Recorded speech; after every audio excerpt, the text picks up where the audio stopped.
बिहार के चुनावी रण में ऊंट किस करवट बैठने वाला है? तेजस्वी यादव को कितनी सीटें मिलने वाली हैं? क्या तेजस्वी यादव का मुख्यमंत्री बनने का सपना इस बार साकार होने वाला है या फिर जेडीयू और बीजेपी को एक बार फिर जीत मिल जाएगी? और ये जनसुराज पार्टी वाले प्रशांत किशोर बिहार चुनाव में क्या करने वाले हैं? सवाल कई हैं और जवाब तलाशने के लिए ग्रीन स्क्रीन की कोशिशें लगातार जारी हैं। ग्रीन स्क्रीन की टीम ने पश्चिमी चंपारण जिले के लोगों का मन टटोला, 1500 से ज्यादा लोगों से फोन पर बात की, उनसे जानने की कोशिश की कि इन चुनावों में पश्चिमी चंपारण किस तरफ जाएगा। हमने लोगों से सीधा सवाल पूछा, मुख्यमंत्री के तौर पर बिहार के पश्चिमी चंपारण के लोगों की पहली पसंद कौन सा नेता है? लोगों को जो हमने विकल्प दिए वो थे नीतीश कुमार, सम्राट चौधरी, तेजस्वी यादव, चिराग पासवान और प्रशांत किशोर। लोगों के जवाब में हमें जो मिला वो आपको बताएंगे, लेकिन उससे पहले पश्चिमी चंपारण जिले का राजनीतिक समीकरण और 2020 के नतीजे थोड़े से जान लीजिए। 2020 में पश्चिम चंपारण जिले की 9 विधानसभा सीट में से 8 सीट पर एनडीए ने कब्जा किया था। 1 सीट जेडीयू को मिली थी, जबकि 7 सीट भाजपा के खाते में गई थी। बाकी बची 1 सीट पर भाकपा माले लिबरेशन ने जीत दर्ज की थी। इस बार पश्चिमी चंपारण क्या करने वाला है? इस बार भी क्या एनडीए का ही साथ देगा? फोन पर हमने जिन 1500 से ज्यादा लोगों से बात की, उनकी बातचीत के आधार पर जो हमने पता लगाया वो जान लीजिए। पश्चिम चंपारण की सिकता विधानसभा सीट इंडिया गठबंधन के पास जाना तय माना जा रहा है।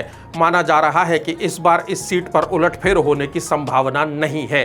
दिलीप वर्मा, जो सिकता से 2 बार विधायक रह चुके हैं, वो इस बार निर्दलीय उम्मीदवार के तौर पर सिकता से जीत नहीं सकते, ऐसा माना जा रहा है और इंडिया गठबंधन को यहां से हार मिल सकती है।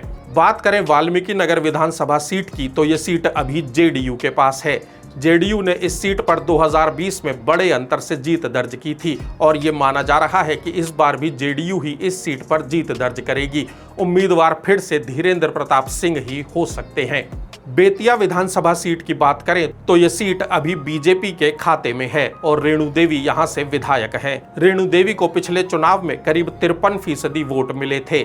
इस बार भी ये सीट बीजेपी के खाते में ही जाने की संभावना नजर आ रही है। पश्चिम चंपारण जिले की सुरक्षित सीट है रामनगर। अभी भागीरथी देवी यहां से बीजेपी की विधायक हैं।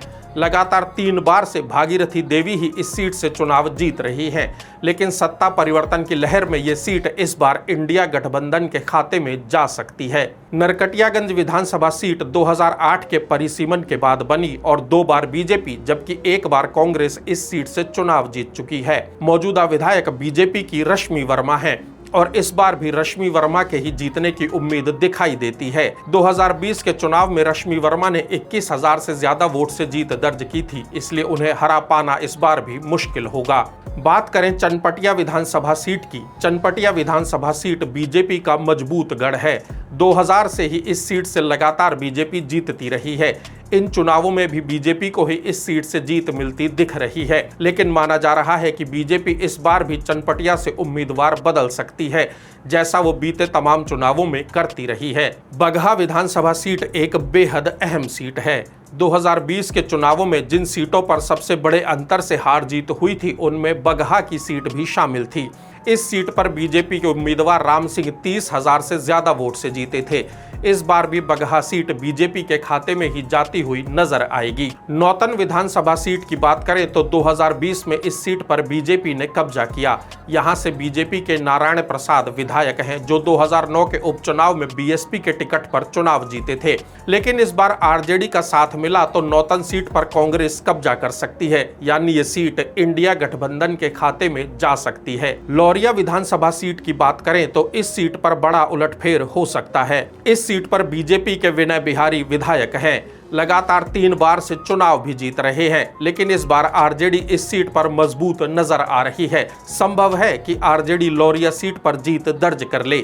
बिहार चुनाव में अभी करीब 3 महीने का वक्त है और चुनावों में आखिरी दौर में की गई मेहनत ही ज्यादातर बार निर्णायक साबित होती है।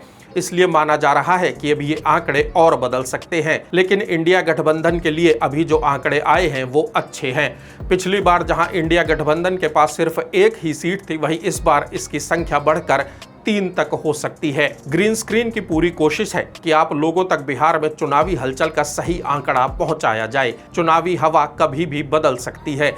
जिन सीट पर अभी एनडीए मजबूत दिख रहा है वहां इंडिया गठबंधन की लहर भी शुरू हो सकती है और इसका उल्टा भी हो सकता है। हर जिले और हर सीट पर चुनावी हलचल जानने के लिए जुड़े रहिए ग्रीन स्क्रीन के साथ और हमारे चैनल को सब्सक्राइब जरूर कीजिए।